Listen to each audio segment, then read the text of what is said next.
Buenas noches. Hoy lo dijo clarito. Donald Trump considera realizar ataques en México con el pretexto de enfrentar a los cárteles de la droga. Así se lo preguntaron y así respondió desde su escritorio. Would I launch strikes in Mexico to stop drugs? It's okay with me.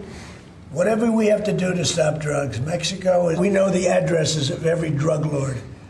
We know their address. We know their front door. We know everything about every one of them. They're killing our people. That's like a war. Would I do it? I'd be proud to. Ahí está. Por primera vez con esta claridad. Desde el escritorio más poderoso del planeta, Trump habló de los problemas que tenemos de este lado de la frontera y le entró a la politización desde la Casa Blanca. Habló de la marcha del sábado en el Zócalo de la Ciudad de México, esa marcha contra el gobierno de la presidenta Claudia Sheinbaum. We have lost hundreds of thousands of people a year, death. And that's not talking about family destruction, that's talking about death. And much of it comes through Mexico. So let me just put it this way. I am not happy with Mexico, okay? Y es que la del sábado fue una marcha que inició pacíficamente y terminó en violencia por los mismos que le infiltraron, el bloque negro. Fue una marcha contra la Cuarta Transformación y sus gobiernos, contra sus resultados. Una marcha, la primera de este sexenio, en contra del gobierno federal, exigiendo más seguridad y menos impunidad. ¡Porque México es una nación chingona! La paz antes de la guerra. A las 10 de la mañana el Ángel de la Independencia era toda calma. Adultos vestidos de blanco, un desfile de sombreros y consignas por el asesinato de Carlos Manzo. Los jóvenes de la generación Z eran apenas un puñado. Una marcha distinta a la que 3 horas después acabaría con cientos de lesionados y decenas de detenidos. Por todo Paseo de la Reforma la protesta fue pacífica. Tambora y miles de banderas de México llegaron a Bellas Artes. La gran mayoría de los que marcharon el sábado no eran jóvenes de la generación Z. Sí había algunos jóvenes, pero la mayoría no eran jóvenes. Aquella juventud que marcharía por la libertad y mejores oportunidades laborales y de educación era minoría.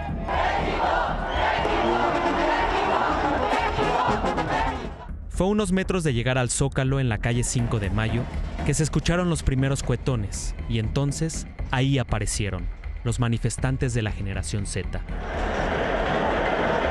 Los que estaban frente al muro metálico de Palacio Nacional descifraron cómo romper el bloqueo. No había gas ni humo que los detuviera.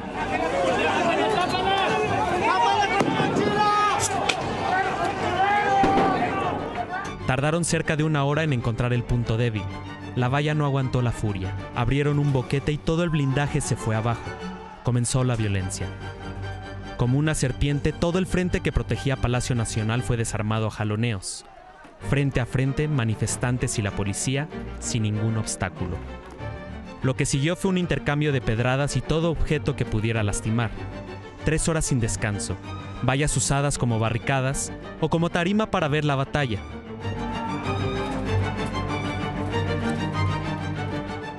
De acuerdo con Presidencia, el fin no era llegar a Palacio Nacional ni derribar su puerta. El objetivo de lo que se ve no era ni siquiera pasar a Palacio, porque solo hay una persona que llega hasta Palacio Nacional una vez que derriban la valla, sino irse contra la policía. Los heridos cada vez eran más. La riña se detuvo solo por 15 minutos para tomar un segundo aire. Todos alzaron las manos, hubo diálogo y un intento de pacificación, pero solo quedó en eso, un intento. Minutos antes de las 4 de la tarde, la policía avanzó y ganó metros a los manifestantes. Y después, el desalojo de todos. Cientos huyeron sin dirección, desesperados por no ser alcanzados por el gas, sin que quedara nadie. Hablemos de los responsables de esta violencia. Hay que decirlo, están en ambos bandos, entre los que protestaban y entre quienes tendrían que garantizar la seguridad y la paz. El llamado bloque negro, que esta vez operó de manera distinta, es uno de estos dos lados que están hoy siendo analizados por la Fiscalía de la Ciudad de México. El saldo de la marcha: 100 policías heridos, de los cuales 40 fueron hospitalizados. Hasta el último reporte, 29 recibieron el alta médica, 20 manifestantes fueron atendidos en el lugar. En cuanto a las detenciones, 29 personas fueron presentadas ante el Ministerio Público. La última actualización es que 11 de ellas fueron después trasladadas al juzgado cívico. Hoy se habla de abuso policíaco, de elementos que abusaron del uso de la fuerza, que usaron extintores, aunque hay quienes acusan que la sustancia era como gas. Hubo quien señaló uso precisamente de ese gas que habría provocado pues esta crítica generalizada por el actuar de los uniformados. Hay abiertas 3 carpetas de investigación por homicidio en grado de tentativa del lado de los que protestaron, pero hay 18 policías que están siendo investigados de manera interna por uso excesivo de la fuerza. Hoy por la tarde fueron trasladados los detenidos al reclusorio preventivo varonil norte para su audiencia inicial. Los llevaron en medio de un fuerte operativo de seguridad. Algunos están acusados de tentativa de homicidio, como le decía, otros por disturbios durante la manifestación. En el traslado, familiares intentaron conocer el estado de salud de ellos, de sus familiares, de sus hijos y exigir la liberación de los detenidos. ¡Ánimo, José! ¡Aquí estoy contigo! ¡No me voy a ir! ¡Inocentes! ¡José Enrique! ¡Y aquí estamos, hijos!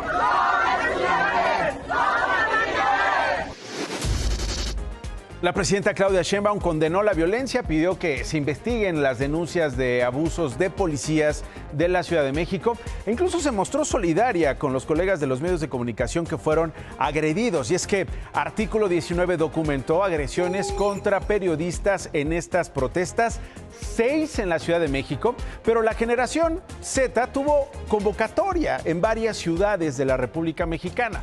Ahí también hubo ataques contra los colegas de la prensa, 6 en Michoacán y un ataque en Jalisco, al menos 13 en total. Los ataques fueron provocados tanto por manifestantes como por policías. Esto es importante dejarlo en claro porque están siendo investigados. La primera convocatoria de la Generación Z, exitosa, porque logró articular ese enojo, articular esa crítica contra los gobiernos, particularmente contra el gobierno federal. Ahora en redes sociales circula una convocatoria como la de este sábado en varias ciudades del país.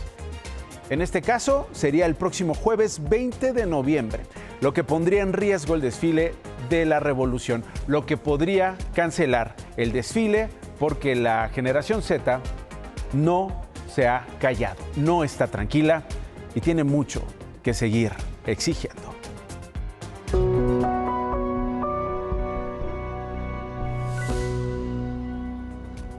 Este lunes se registraron quema de vehículos y narcobloqueos en al menos 12 municipios de Michoacán, que sigue ardiendo en fuego. El gobernador Alfredo Ramírez Bedoya, anunciaba el nombramiento de José Antonio Cruz Medina como nuevo secretario de Seguridad. Había cierto alivio, se hablaba de un cambio de estrategia, las cosas podrían funcionar y en cambio estas escenas, le digo yo, el fuego en Michoacán. Los agresores robaron vehículos, robaron camiones, los incendiaron, los atravesaron para impedir el paso en varios caminos. Los puntos más afectados fueron Ecuandureo, Chavinda, La Piedad, Zamora, pero también en Pátzcuaro, en Uruapan, en Yurécuaro y en Apatzingán. La Secretaría de Seguridad Pública de Michoacán, que se estrenaba, apenas 24 horas del nuevo titular de la Secretaría de Seguridad, recibido de esta manera, pues informaba de los bloqueos y de la quema de estos vehículos a consecuencia de un operativo en la región de Salvador Escalante para detener a un objetivo prioritario en el que fueron abatidos 2 civiles armados. Ahora, ¿quién es José Antonio Cruz Medina, este nuevo secretario de Seguridad de la entidad? Hasta ayer era el vicefiscal en la dependencia de Michoacán, en la Fiscalía de Michoacán. Fue subsecretario de Investigaciones y también fue comisionado de la Guardia Nacional. Es considerado un especialista en inteligencia. Su fuerte, las operaciones tácticas. Su experiencia en la Policía Federal, en la época del expresidente Enrique Peña Nieto, hasta que se disolvió esa dependencia en el 2019 durante la administración de Andrés Manuel López Obrador. Ha recibido entrenamiento en México por parte del FBI y de la Policía Nacional de Colombia. Y sí, es uno de los más cercanos al secretario de Seguridad y Protección Ciudadana Federal, Omar García Harfuch. Y por si Michoacán no tuviera suficiente con el tema de la violencia, hoy el gobernador anunció que el municipio de Uruapan está en quiebra. Sí hay una cuestión muy delicada de las finanzas en Uruapan, prácticamente hay una quiebra técnica en ese municipio. Otros municipios tienen falta de liquidez para cerrar el año. Uruapan, crisis social, crisis de seguridad, crisis política con la nueva alcaldesa, crisis financiera, crisis económica. En quiebra el municipio. Esta tarde se desplomó una avioneta en Purépero, ahí mismo en Michoacán. La aeronave era un Piper Navajo, matrícula XBAXM de la empresa arrendadora y comercializadora Todoterreno. Despegó de Puebla, se dirigía a Guadalajara con 5 pasajeros a bordo. Hasta el momento se desconoce si hay sobrevivientes, pero son escenas que llegan a este horizonte michoacano del que seguimos contando hoy lunes.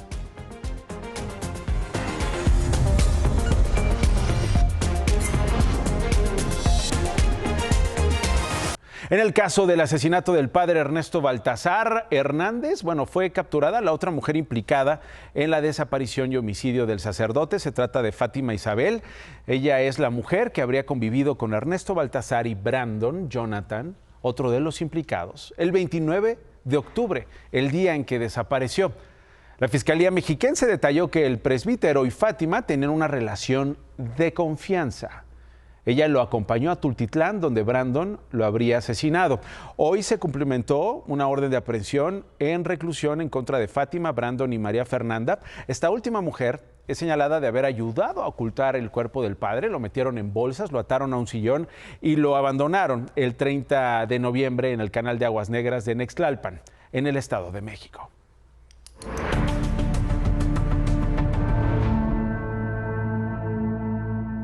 En la alcaldía Benito Juárez de la Ciudad de México, una joven de 25 años fue agredida por 3 sujetos en un bar. La acosaban, ellos querían estar con ella y con su amiga, ella se resistía. A cambio de eso, recibió un golpe en la frente, recibió 3 puntadas en la cabeza porque le estrellaron un tarro de vidrio.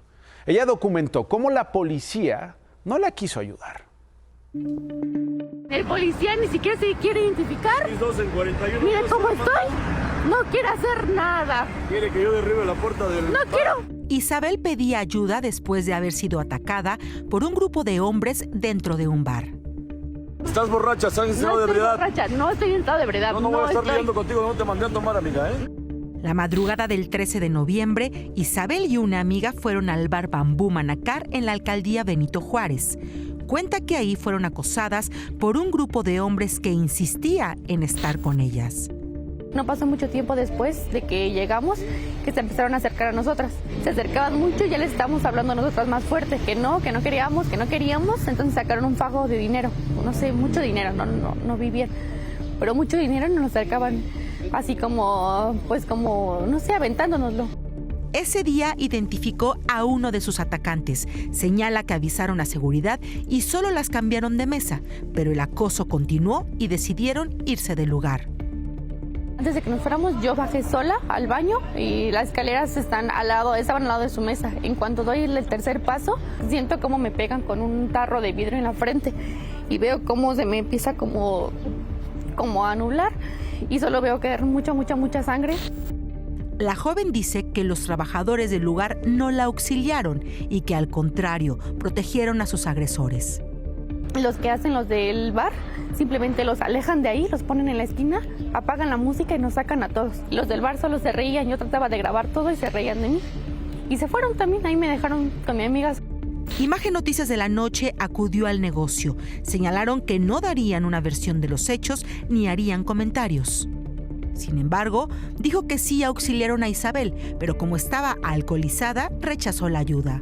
Cuando me bajaron, que aún viendo que me estaba desangrando, me bajaron, me sacaron del bar y me dijeron que por favor no dijera qué había pasado adentro, que ellos me daban 2,500 pesos.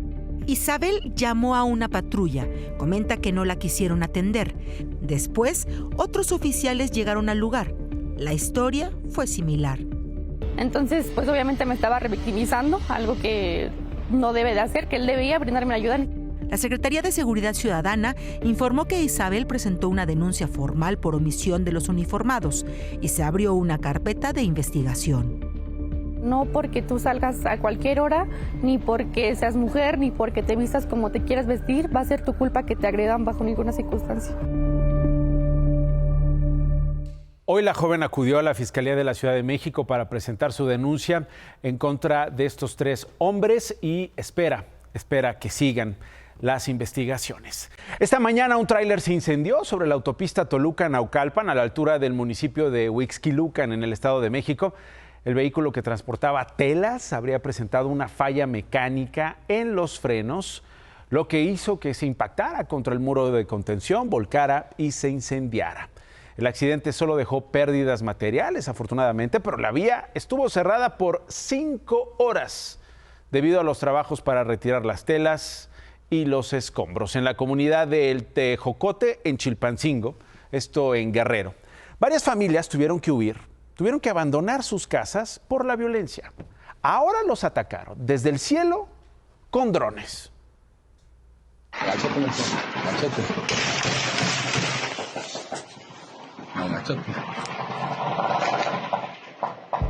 Vente.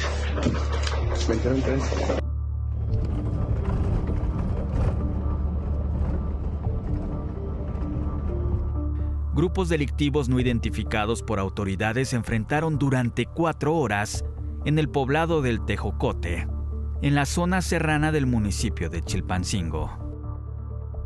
Una camioneta en llamas, marcas de disparos en la iglesia, en la escuela y en la cancha del pueblo fue el saldo del enfrentamiento. Esta comunidad de la sierra no tiene altos índices de violencia. La balacera les cayó por sorpresa. Y no solo fue a ras de tierra, también desde el aire lanzaban disparos a través de drones. Se dio el enfrentamiento de aquel lado de para allá y de allá se vinieron para acá, hasta acá al pueblo. ¿Cuánto tiempo duró aproximadamente? Pues, como 4 horas. ¿Ustedes como pobladores qué hicieron en ese momento? Pues qué cosas, resguardarnos, tirarnos en el piso. Se escuchaban las explosiones donde quiera, granadas. La iglesia estaba bien balaceada ya también. Andaban los drones volando acá arriba y disparando. 24 horas después, las familias tomaron algunas de sus pertenencias, subieron a camionetas y huyeron. El pueblo se quedó prácticamente vacío con solo 3 familias. Las demás se desplazaron ante el temor de nuevos ataques. Vamos a resguardar a los menores, pues a los niños. ¿Cuántos niños lleva? Ahorita llevamos como unos 6. ¿De qué edad es? 4, 6, 12. Esta es la entrada a la comunidad de El Tejocote. A partir de aquí, este camino solitario de terracería, como se ve, son alrededor de 30 minutos para llegar a la comunidad. Por aquí es donde salieron las familias y desde aquí se dispersan hacia Chilpancingo u otras comunidades que se encuentran entre Chilpancingo y Acapulco. El gobierno del estado informó que desplegó un operativo de seguridad en la zona de la sierra, que abarca al menos 3 comunidades, para evitar nuevos enfrentamientos y garantizar la seguridad de la ciudadanía.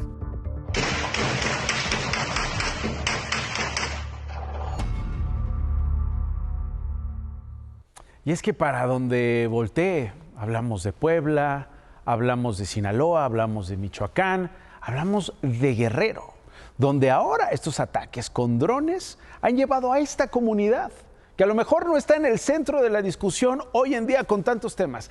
Esta comunidad que ha visto a las familias dejar sus hogares. 3 familias nada más de todas las que solían vivir. Jóvenes, niños, huyendo porque simple y sencillamente en este pueblo de Guerrero no se puede vivir. México cedió ante la presión de la Unión Americana para darle más slots, más espacio a aerolíneas estadounidenses en el aeropuerto de la Ciudad de México. Eso es lo que traes, David, esta noche.